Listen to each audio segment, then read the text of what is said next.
Sup, guys? It's your boy here, and we are back. So, we have a new data ranking here posted to the Fate Twitter account. So, data ranking 3, which 5-star hero was summoned the most in the past year? Yeah, very interesting information here. I'm actually kind of curious, like, what characters have people been summoning for the most? Seems like a good old time to be had here. They also did data ranking too, but I didn't see a need to cover that. That was just talking about tap counts. So data ranking 2 was the top tap counts for this year. Each hero's tap count reflects how many times they were tapped on the home screen. So I guess we'll just quickly glance over this. So Brave Felix was number 1 with 1,281,000 taps.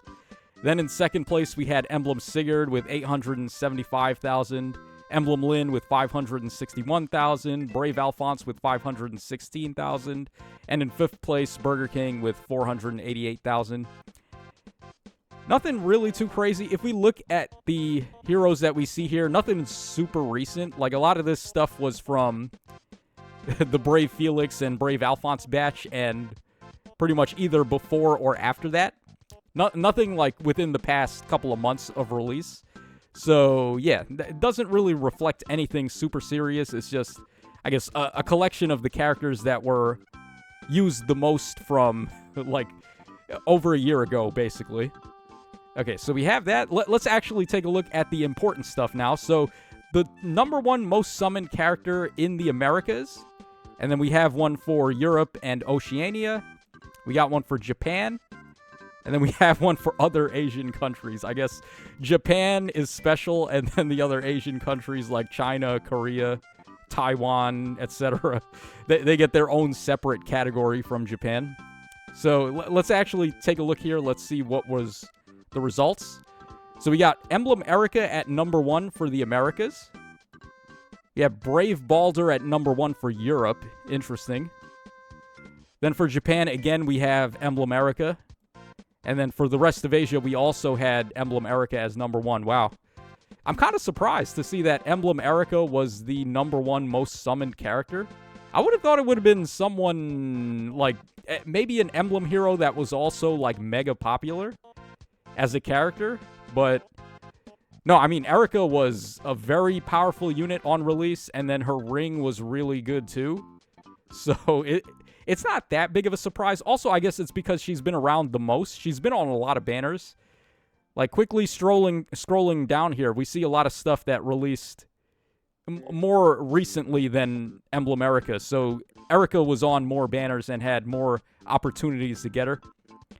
Okay, then in second place for the Americas, we've got the Brave Balder. For Europe, we have Emblem Erica. Okay, so it's basically a swap. They have Balder at 1 and Erica at 2 for Europe. Okay, Japan has Harmonic Ike at 2nd. That's quite a jump, honestly, because, like, he's not that old of a unit. He only came out a couple of months ago, right? Like, he came out when? In November? That's not too long ago, and he's already the 2nd most summoned? Wow. Well, to be fair, his banner was really good. Like, his release banner, it was him and Vanitas color sharing, and then the other unit was the Harmonic Lin. So I guess people wailed. Like, a lot of Japanese whales just wailed out for Harmonic Ike. Or it could be that they just really appreciate Tellius. I think, I don't know if I have, like, the right amount of data to make this claim that I'm about to say, but I do feel like Japan appreciates Tellius a little bit more than the other countries. Because it just by the way that they glaze Ike in basically all the Fire Emblem games, it kind of rubs off that way, right? Like, they really, really love Tellius. And I can't blame them. I mean, they've got good taste. Yeah, look, Ike is way down here for the Americas. Over here, they're feeling like 3 houses way more. Yeah, over here in Europe, Ike ain't even on the list in Europe. And then for the rest of Asia, Ike is at 6, just like in Americas. And then they've got, like, this ironclad 3 houses wall over there. So, yeah, just very interesting to see. Like, this sort of data does actually intrigue me. Okay, and then we were in second place for Japan, and then for second place for the other Asian countries, we've got the Valentine Edelgard there. Yeah, so these guys, they do love three houses, as we can see.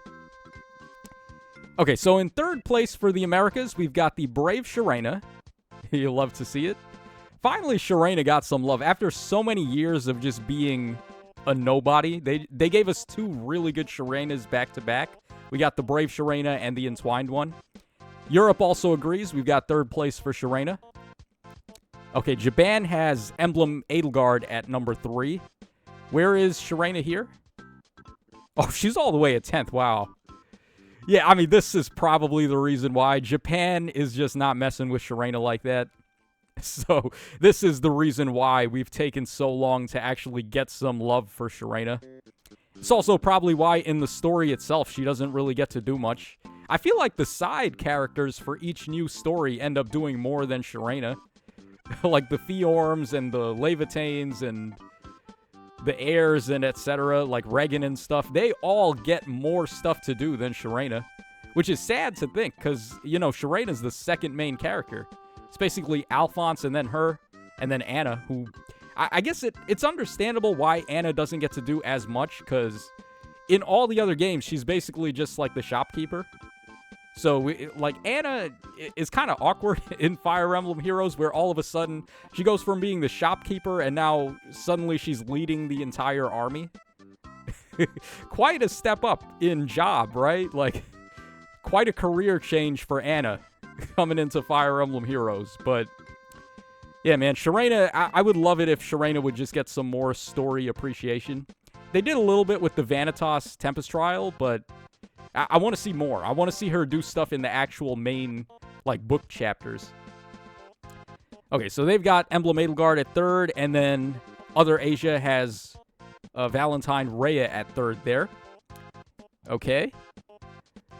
Alright, so in 4th place, we've got Emblem Corrin. Shouldn't go as much of a surprise, honestly. Her ring is ridiculous. Alright, we got Emblem Edelgard for Europe. Okay. Alright, Emblem Corrin again, tied at 4th with Americas for Japan there. And then Emblem Edelgard for the rest of Asia. So, yeah, it's kind of consistent there, where we've got a bunch of ties. Okay, in 5th place for the Americas, we've got Emblem Edelgard. We got Valentine Edelgard for Europe. You got Emblem Makai. Ooh, interesting. Yeah, Japan. Again, Japan with the Tellius love, huh? Yeah, I'm all for it.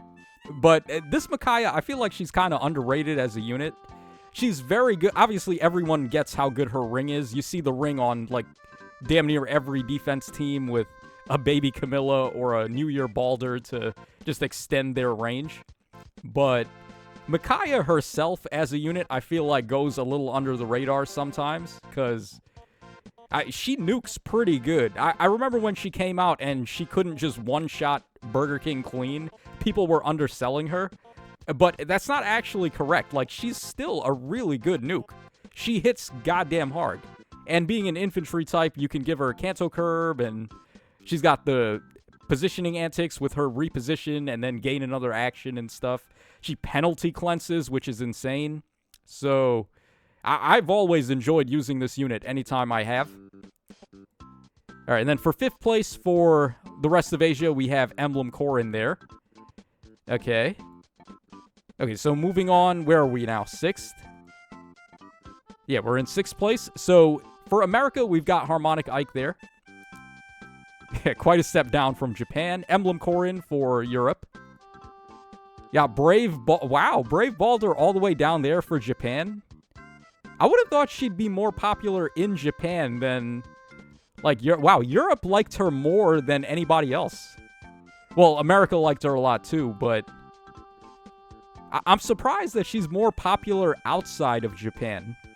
Because remember her April Fool's aerobics video where she's, like, screaming Desuwa the whole time? And she's just, like, dancing around?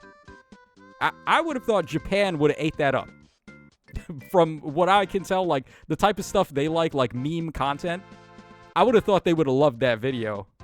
And loved Balder by extension, but it looks like they probably just didn't care. not as much as we did. America and Europe, like the English-speaking countries. Okay, so Baldur at 6th. And then we have Harmonic Ike at 6th for the rest of Asia. Okay. All right, then for 7th place for the Americas, we've got Valentine Edelgard. We've got the Valentine Rhea there for Europe. Valentine Rhea again for Japan. And then Brave Baldur at 7. Yeah, again, Asia just... I guess they don't care about Baldur quite as much as we do. All right, then in 8th place for the Americas, we have Emblem Micaiah. Yeah, Brave Byleth. Ooh, his first appearance on this list for Europe. Yeah, Burger King for Japan. Again, Tellius. He's nowhere to be found on any of these other lists. But Japan just really appreciates Tellius. I know what I'm talking about, guys. Like, even though I don't have data to back this up, it really does feel like they stan Tellius. So Burger King at number 8. And then Emblem Micaiah for the rest of Asia there. Okay, then in 9th place, we've got Valentine Rhea for the Americas. You got Emblem Micaiah for Europe. You got Vanitas at number 9. Now, Vanitas didn't appear anywhere else, and I have a theory as to why that is. Like I said, I think a lot of Japanese whales plus 10'd this Harmonic Ike on his release banner. And by doing so, they ended up getting a lot of copies of Vanitas in the process. So Vanitas being color shared with Ike is the only reason why she's on here. So I mean, that's just a guess. I don't know. Maybe if you guys have any better ideas, you can leave them in the comments section. But that's just my thought. Because it does really feel like a lot of the Japanese whales, which is where most of the whales are from in the first place. They did go for that Ike plus 10, and they got a lot of Vanitases. And then we got Brave Ectordeer for the rest of Asia. That is crazy that he's not anywhere for America. I thought America loved him.